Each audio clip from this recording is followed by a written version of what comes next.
estou como tutora mediadora presencial dessa unidade curricular. E a nossa aula síncrona, a gente vai falar um pouco de economia, né? Qual é a importância dela para o curso técnico no agronegócio e para o desenvolvimento do nosso município, né? E do nosso estado de forma geral. Antes de começar a aula, eu gostaria de recapitular um pouco da nossa unidade curricular. A gente sabe que teve uma alteração, né, do ano passado para cá, especialmente, né, nas unidades mais básicas do curso, e a nossa unidade ficou com um conteúdo programado um pouco mais limitado perto do que era antes. Mas, baseado na apostila anterior, a gente tinha alguns temas que a gente vai tratar aqui. Então, o tema 1 falava dos princípios da economia, o 2 falava dos estudos de mercado, o tema 3 é da teoria do consumidor, o 4 é a elasticidade e os sistemas de preço, o tema 5, que é o tema que a gente vai tratar hoje, é a teoria da firma, também tinha o tema 6, que é os princípios da macroeconomia, e o tema 7, que é o que a gente também vai falar um pouco, é do desenvolvimento rural no Brasil. Então, com relação à teoria da firma, o processo de gestão da empresa rural, ela se dá com alguns tripés, né? A priori seria o ambiente de trabalho, que é a própria empresa rural ou propriedade rural, desculpa, e dela, que tem que sair os recursos e objetivos para poder desencadear o trabalho dentro da cadeia produtiva do agronegócio. E é daí que toma-se a decisão, né? As decisões administrativas e os sistemas de informação. Então, há alguns fatores que influenciam o processo de decisão desse produtor rural. Um deles é de natureza interna, que são as necessidades presentes e futuras do negócio em si, a idade, os conhecimentos técnicos, administrativos do próprio produtor e a habilidade desse produtor, né, na realização das atividades dentro do sistema produtivo. E também há a influência externa, e essa não tem a ver só com as decisões dele, em si com as políticas governamentais que existem que dê subsídio para esse produtor realizar sua atividade. Tem a tecnologia de produção e o nível de renda da população local. Por que isso é importante? Porque esses fatores influenciam de que forma o produtor vai trabalhar. O que seria a questão da teoria da firma? Empresa, firma ou unidade produtiva, como a gente chama. É uma unidade básica de produção de bens ou serviços. Então, aquela propriedade rural que produz bens ou produtos ou serviços, ali é uma empresa rural. Por que a gente bate muito na tecla desse ponto? Justamente porque a maioria dos produtores rurais não vê a sua própria terra como uma empresa. E aí é que está o papel do técnico do agronegócio. É conscientizar esse produtor que ele sim é um empresário, né, no ramo rural, mas é um empresário.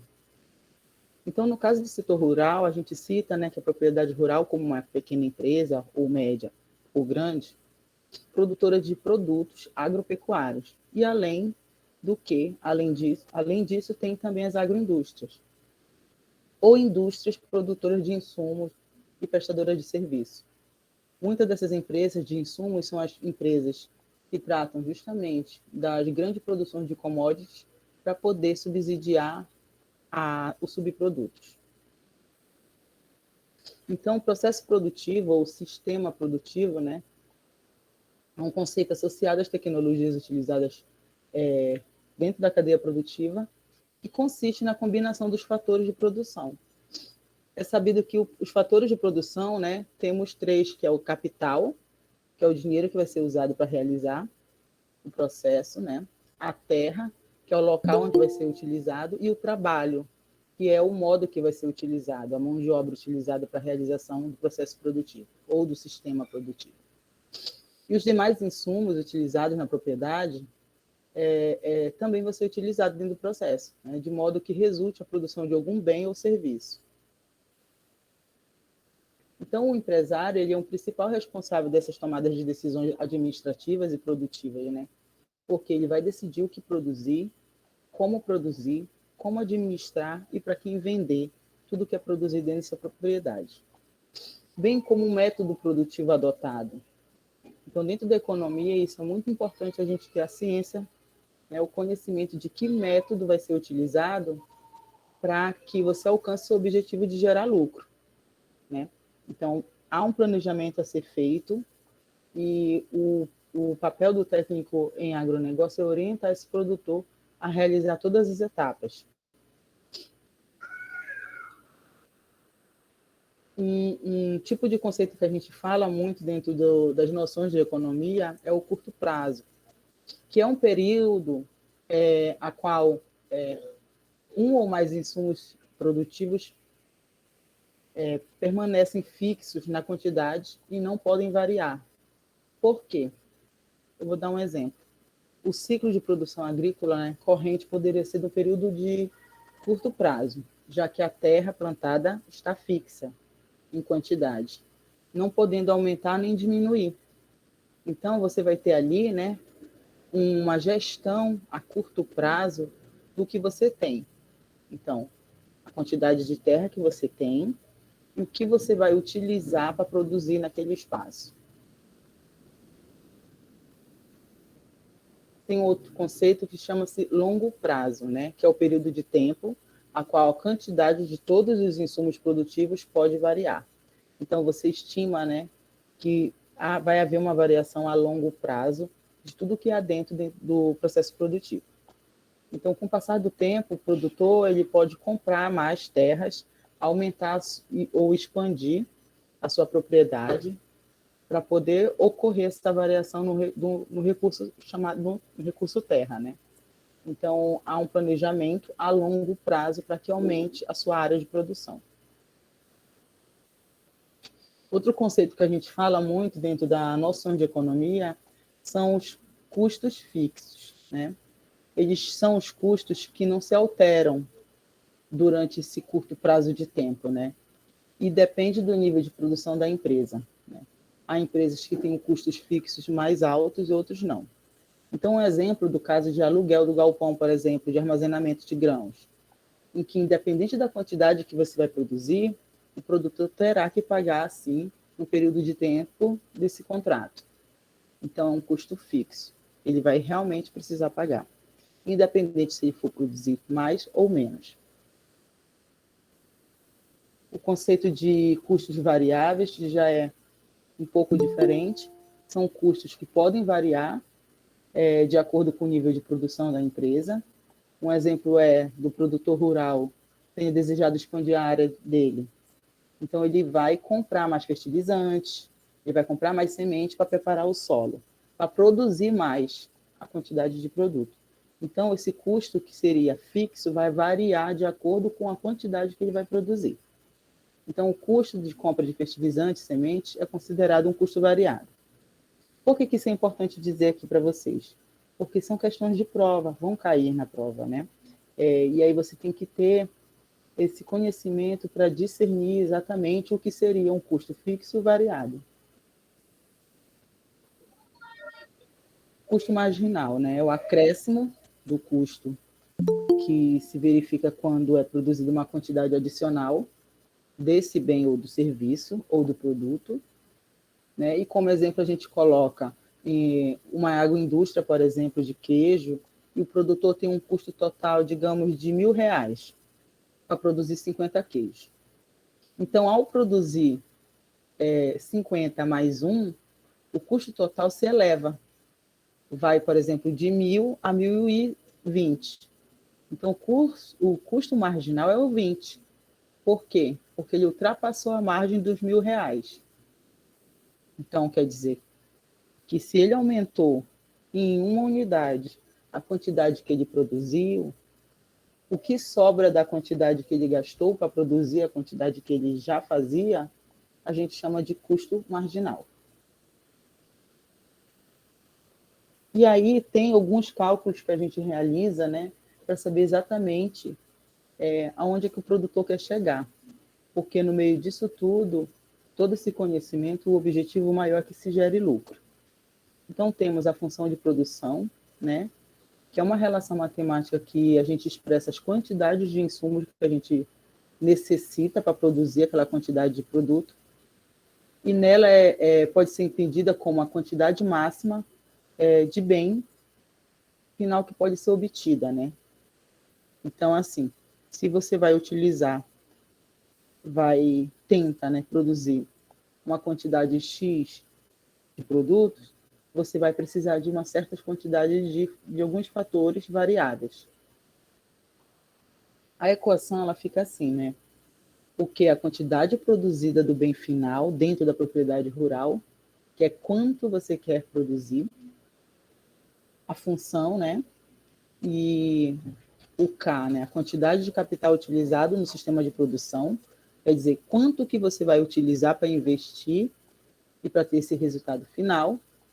O N, a quantidade de recursos utilizados, e aí a gente põe todos os recursos, tanto a terra quanto os insumos, e o T fica a quantidade de trabalho utilizado, ou seja, quanto de mão de obra você vai precisar utilizar para produzir a quantidade de produto que você deseja.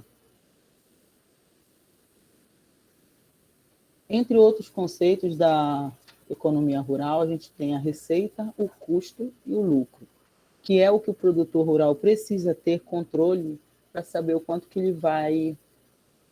a sua empresa está sendo eficiente no que ele se propõe a fazer. Então, o objetivo central de todo tipo de empresa é a maximização do lucro, a gente sabe disso. Mas de que forma a gente vai fazer e trabalhar todos esses conceitos que a gente está aprendendo para que gere o lucro?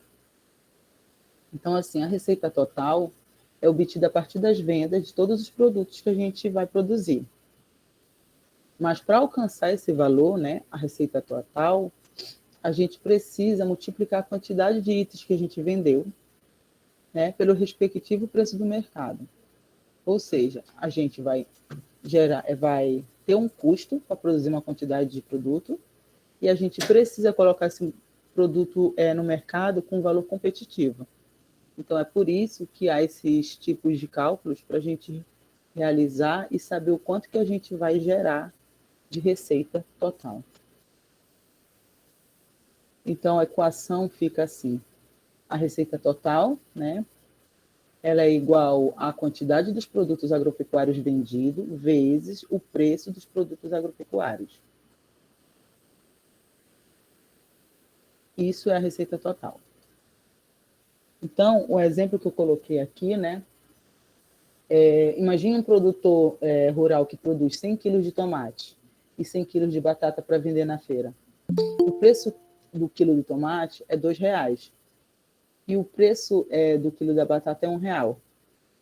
Então, a receita total desse produtor, a partir da venda de 100 quilos de tomate e 100 quilos da batata, o valor total é a junção dos dois produtos. Então, ficaria a receita total, né? Q vezes P, 100 vezes 2, que são 200, porque cada quilo, né, é 100, tanto de um produto quanto do outro. Então, como o produtor rural, de repente, vendeu dois produtos, né, dentro da sua propriedade, a receita total da propriedade é obtida a partir da soma tanto de um produto quanto do outro. Então, a receita total da propriedade é a receita total do tomate mais a receita total da batata. Que no caso aqui do exemplo, ficaria R$300. Então, além disso, de saber qual é a receita total da sua propriedade, o produtor precisa saber o quanto que ele gerou de lucro. E para isso tem que realizar outro cálculo. Nesse caso, seria necessário abater os custos total da produção dele, para ele saber quanto foi que ele gerou de lucro. Então, ficaria, né, a receita total menos o custo de produção, o custo total que ele usou. Então, o produtor soma todos os custos que ele teve para produzir aquela quantidade de tomate e batata, ou transporte, tudo que ele fez antes da porteira para que esse produto chegasse lá na feira. Então, digamos que ele gerou um custo total de R$200.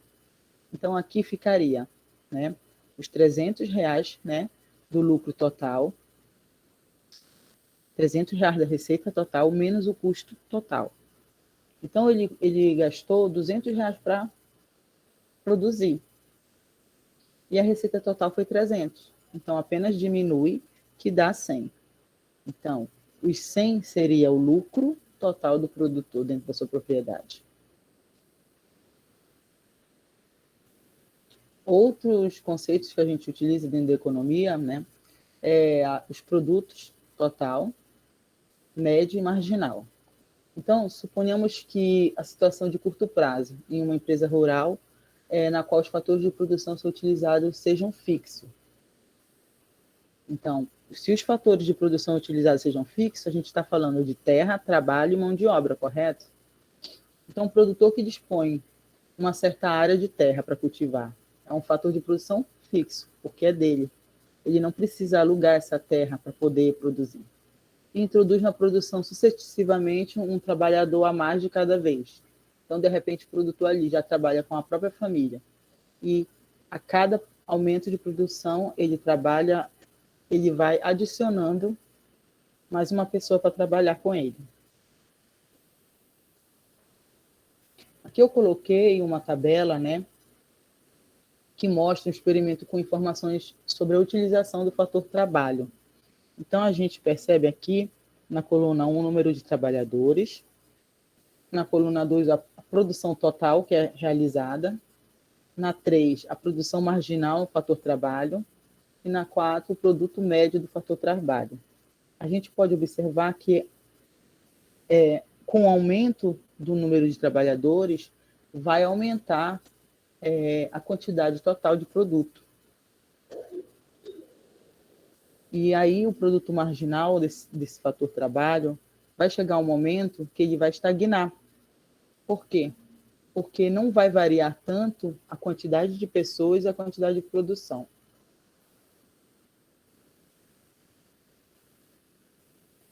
Então, eu coloquei a dúvida aqui. Tá, será que quanto mais trabalhadores no mesmo espaço de terra, mais será a produção? A gente pode perguntar isso para si mesmo.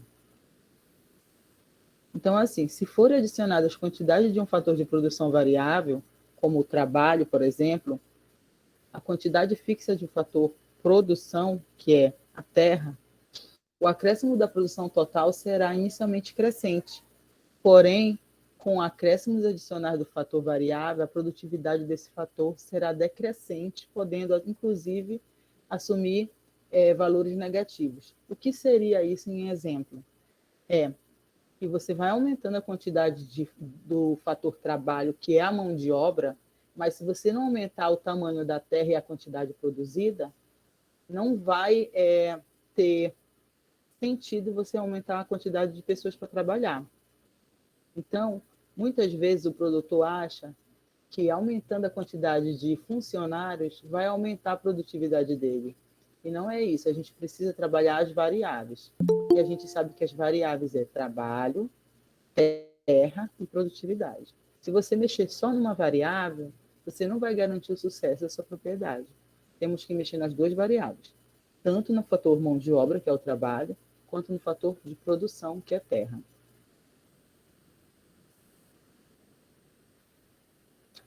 Produto marginal do fator de produção trabalho, né?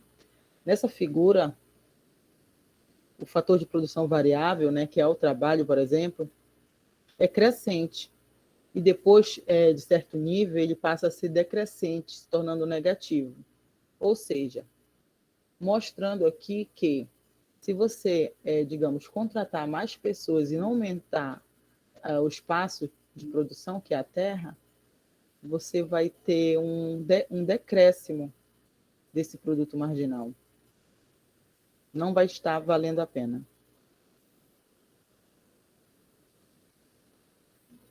Eu falei de custo fixo e variável, mas ainda tem, né, os conceitos de custo médio e marginal. Então, assim, a lei dos rendimentos decrescentes, né, o comportamento do produto marginal é inicialmente crescente e depois, com o tempo, vai decrescendo. Por quê? Na etapa em que o produto marginal é crescente, tem a queda do custo médio, que é quanto custa, em média, para produzir determinada quantidade de produto, de uma nova unidade de fator, né? Mas quando o produto marginal passa a ser decrescente, como eu mostrei no gráfico anterior, tem um aumento do custo médio. Então, assim, em cada nova unidade de fator de produção variável adicionada. Ou seja, para a gente fazer com que esses custos médio e marginal entrem em harmonia, a gente precisa aumentar a questão terra e produtividade. O custo marginal é definido como um acréscimo, né, desse custo total quando se fabrica uma unidade a mais do que já é produzido. Como eu dei o exemplo da agora, né, se a gente produz 50 quantidades de produto X, quando você vai produzir 50 mais 1, ou seja, 51, você vai aumentar o seu custo de produção. Então, se tu gastava R$ 1.000 para produzir uma determinada quantidade de produto, você já vai estar gastando 1.000 mais X. E esse X em questão que a gente chama de custo marginal. Ou seja, ele saiu da margem do que você já gastava anteriormente. Então, por sua vez, o custo médio ele é alcançado a partir da divisão do custo total pela quantidade produzida. Né? Você tem o custo total e divide pela quantidade que você produz. Então, no exemplo anterior, eu dei 50 unidades. E aí, então, você pega essa quantidade de custo e divide pela quantidade que você produziu. Então, naquele momento, eu já não produzo mais 50 unidades de produto, e sim 51.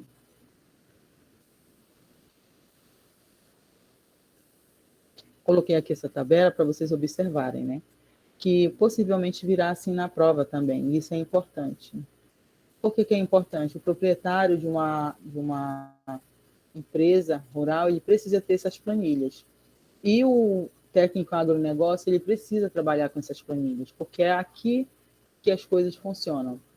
Aqui que você vai ver a quantidade de produto, o custo total de produção, quanto é que você gasta para produzir determinado produto, o custo marginal, que é aquele custo que eu acabei de falar, que é aquele custo a mais, para você produzir a mais, e o custo médio, que é o quanto custa, em média, aquele produto.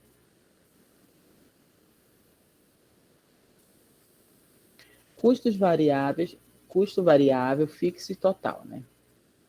O total é a soma de todos os custos, como eu disse, né?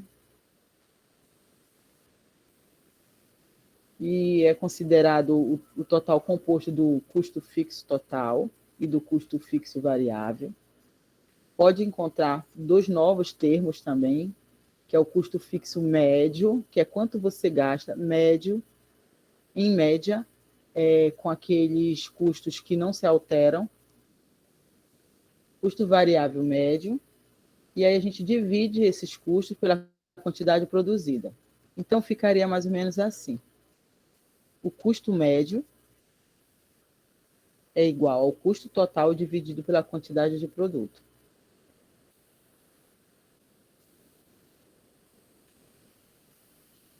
E aí, quando a gente tem esse conhecimento de todos esses conceitos, a gente consegue organizar uma planilha, né? E observar o comportamento dos custos, tanto a curto prazo quanto a longo prazo. A gente precisa observar e tomar um pouco mais de intimidade com esse tipo de planilha. Porque quando a gente estiver a campo, a gente vai trabalhar assim, ó, a quantidade de produto, a quantidade fixa que você gasta, a quantidade variável, o custo variável, o custo total, o custo marginal e o custo médio de cada produto. E os custos de longo prazo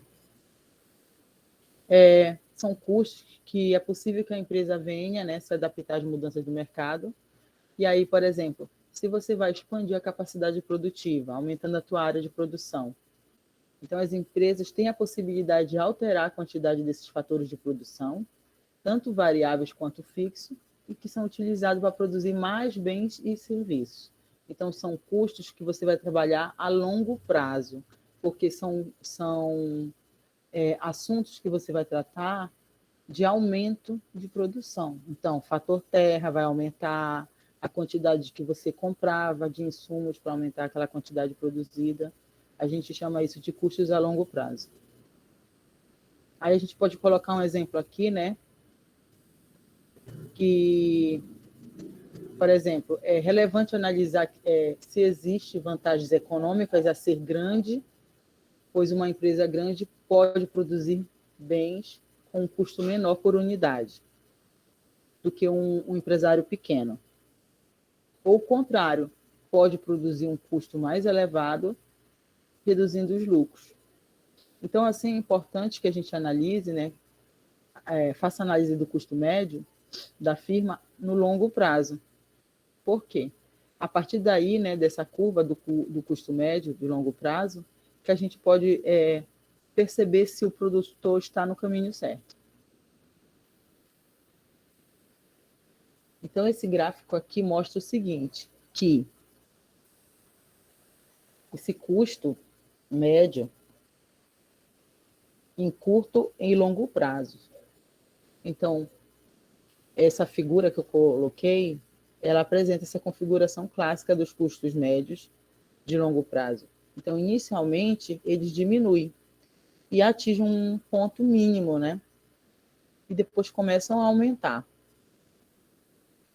Então, o ponto de escolha do empresário para o tamanho ótimo da empresa deve ser aquele que o mínimo de curvas de custo médio e de curto prazo, né, não sejam alteradas.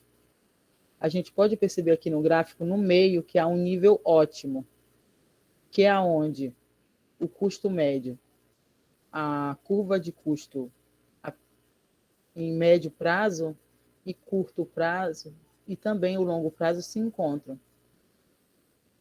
Então, à medida que vai aumentando o nível de produção dessa empresa, o empresário vai obtendo ganhos dentro da escala econômica. Tudo isso só para gerar o lucro máximo, que é o que todo empresário, rural ou não, tem como objetivo principal. Mas antes de falar disso, eu gostaria de falar um pouco do conceito de receita marginal. Então, a receita marginal é definida como a variação da receita total, em que a empresa vende uma unidade adicional de produto. Por exemplo, você está acostumado a vender 100 quilos de banana mensalmente. Aí tem uma demanda de você vender 120 quilos. Esses 20 quilos a mais, ele é o lucro marginal, é a receita marginal. Você não estava esperando aumentar a demanda. Então, ela é uma receita que está fora da margem que você já era acostumado a ter. E aí, sim, falando do lucro máximo, né, o produtor somente conseguirá maximizar esse lucro se ele igualar esse custo marginal à receita marginal. Ou seja, o empresário alcançará o maior lucro quando o custo de produzir uma unidade adicional for igual à receita obtida. E aqui eu coloquei esse gráfico para mostrar isso, né? O lucro máximo ele se dá justamente quando você tem uma qualidade ótima. Por quê? Tem a receita e tem a quantidade, né, de produto. Então, você vai chegar no lucro máximo quando esse custo marginal se encontrar com a receita marginal.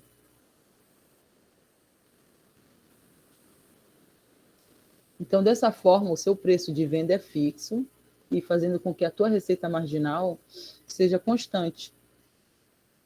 Lembra que eu falei que a receita marginal é aquela receita que você está à margem do que você ganhava? Então, é isso. Você está acostumado, digamos, a gastar um determinado valor para produzir uma determinada quantidade. Tudo que sai da margem do que você já esperava é lucro máximo. A gente chama de receita marginal também. Então, já o custo, né, marginal, que você gastou a mais, apresenta um movimento inicial de queda. e depois tem um ponto mínimo, né, que se estabelece para poder aí começar a crescer. Então, o ponto em que a receita marginal é igual ao custo marginal é o momento que o produtor está obtendo o lucro máximo. E agora a gente vai falar um pouco do desenvolvimento rural, né? A gente falou dos custos e desses conceitos de economia, e a gente precisa falar um pouco do desenvolvimento. Então, o objetivo de falar sobre o desenvolvimento é analisar a evolução do agronegócio na economia e avaliar as estratégias de comercialização internacional dos produtos e compreender a importância do crédito rural. Com a evolução do agronegócio dentro da economia brasileira, né, na década de 90, ocorreu um forte processo de abertura dessa economia para outros mercados, principalmente internacional. Então, essas transações de bens e serviços, ela foi se expandindo para o restante do mundo. Então, houve um forte aumento das exportações dentro desse setor e também é possível importar alguns insumos para poder a gente gerar mais produtos. Então, nesse gráfico, eu coloquei aqui a evolução, né, das exportações e importações dentro do agronegócio brasileiro na década de 90, o quanto foi aumentando, né? Pelo menos de 20 a mais de 90 bilhões de dólares foi movimentado nesse período. Então, no ano de 2014, os principais produtos que começaram a aumentar a exportação dentro do setor agropecuário foi a carne bovina, o frango e a suína, in natura e industrializados.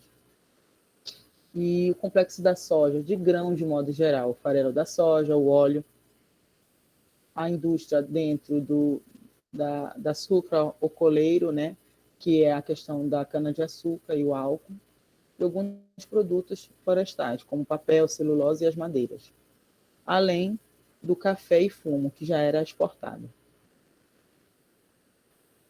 Essas exportações fizeram aumentar, né, os números do PIB, que é o Produto Interno Bruto. E esse gráfico mostra, da década de 90 até os anos 2013, o quanto que foi aumentando, né, em milhões de reais.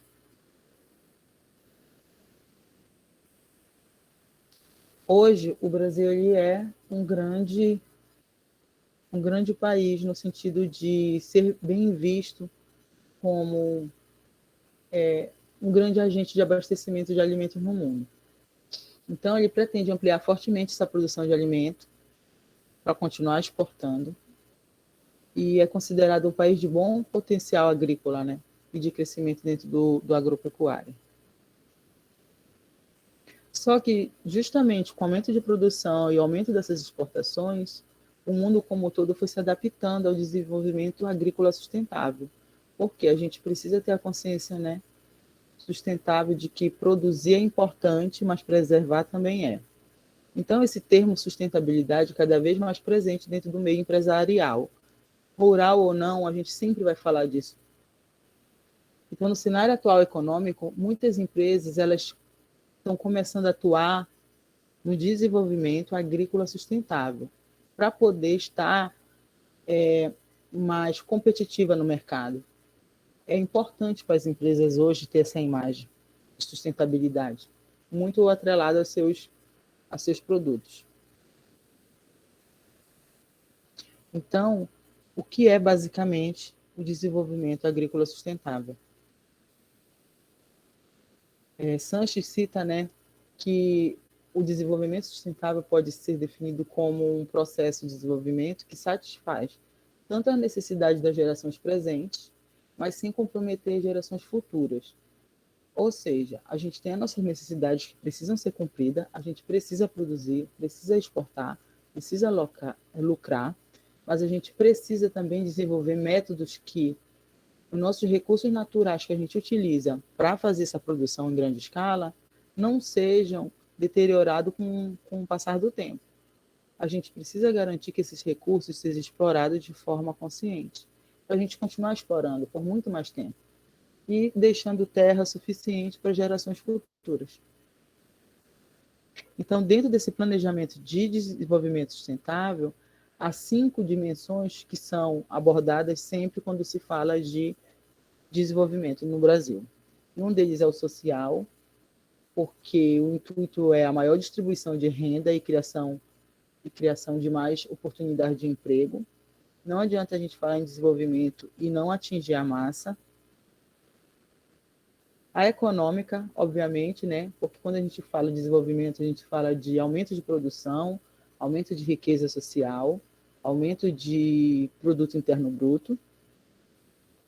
Também fala do viés ecológico, né? A dimensão ecológica é importante, porque é de lá que a gente tira todos os insumos e recursos para a gente poder produzir. Então, a gente fala muito da dimensão ecológica no sentido do uso racional dos recursos, de modo que possa melhorar a quantidade do meio ambiente e a preservação. Fala da questão geográfica espacial, né? Melhorar a distribuição geográfica desses produtos dentro do território, tanto nacional quanto internacional, porque assim a gente evita grandes aglomerações em certos municípios, ou o problema de urbanos que a gente tem de moradia e trânsito.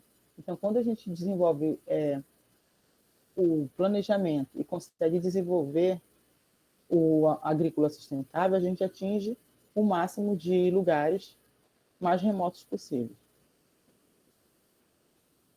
A gente fala muito da dimensão cultural também, porque a gente leva em consideração os valores culturais da sociedade. Nem todos os povos comem a mesma coisa, produzem o mesmo alimento. Isso é importante para a diversidade cultural.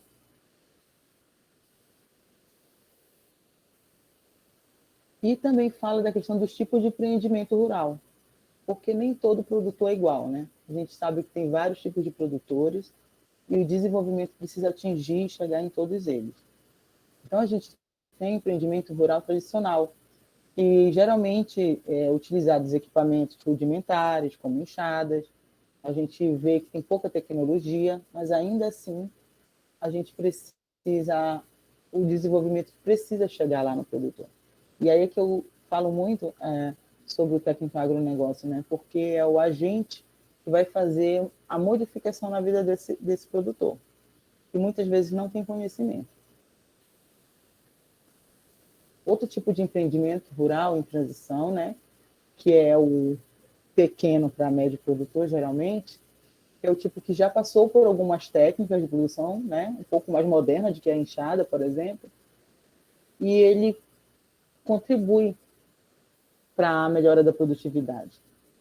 E aí ele precisa já ter esse conhecimento do uso adequado para poder produzir e já adota algumas técnicas administrativas para o gerenciamento. Então é aquele produtor que ele já tem um carrinho, ele já tem um pulverizador, ele já tem uma sementeira, já tem um pouco de conhecimento da sua produção, aonde articular a venda. E tem um empreendimento rural moderno. E aí está num nível tecnológico bem maior, né? Geralmente esses produtores, né, de empreendimento moderno, eles já agem como um empresário mesmo, né? Eles atuam dentro da cadeia produtiva, possuem informações, ele mesmo sabe quanto é a demanda, como faz para chegar o seu produto no consumidor final, fecha negócios, observa a mudança de mercado.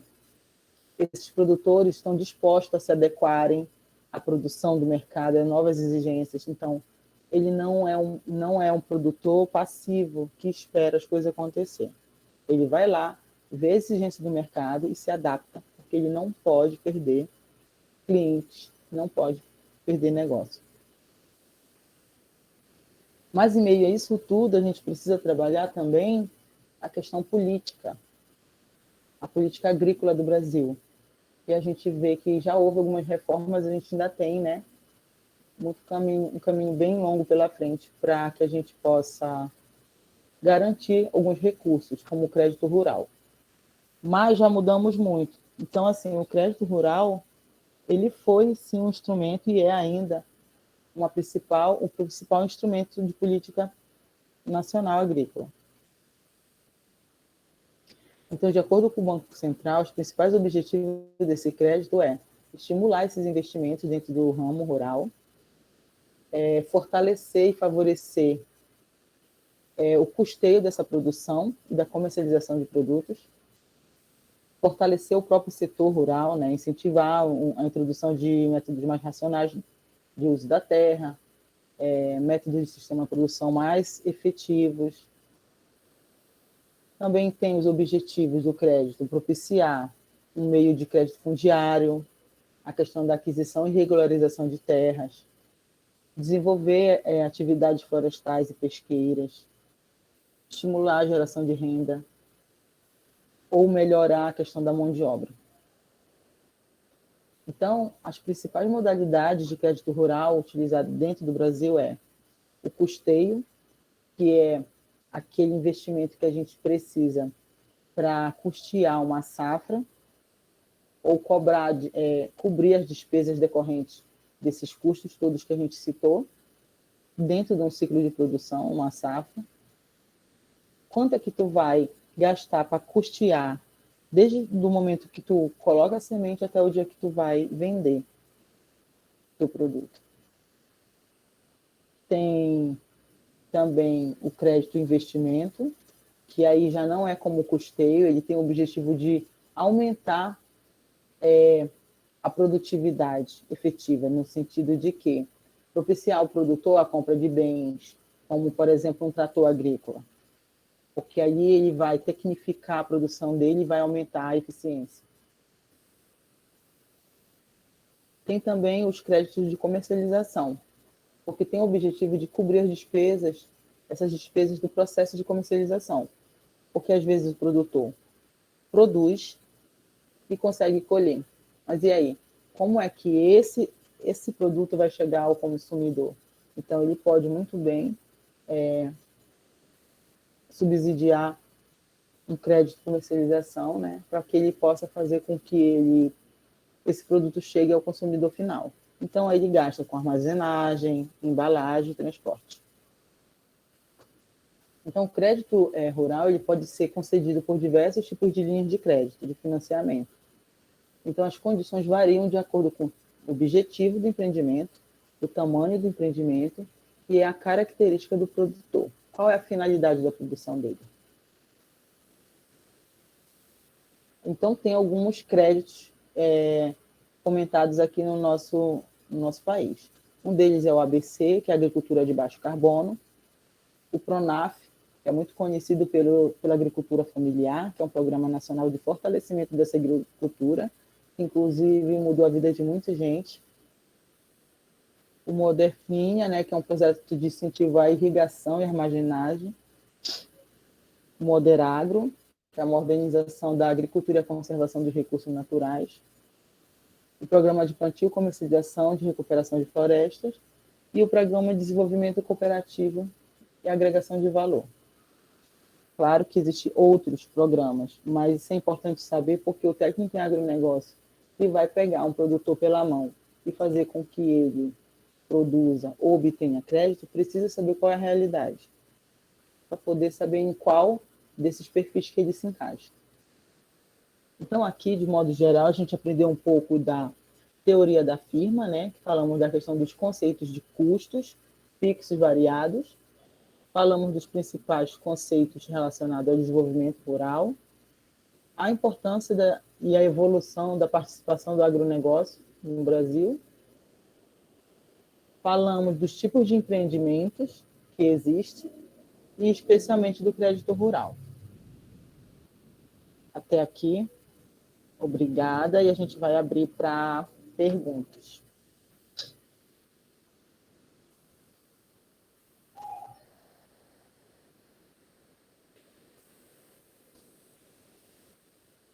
Estão me ouvindo?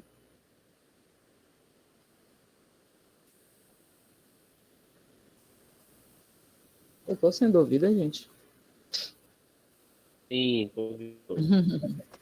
Sim, professor. Vamos discutir aqui nossa aula. Sim. Todas as dúvidas serão tiradas, hein? Sim.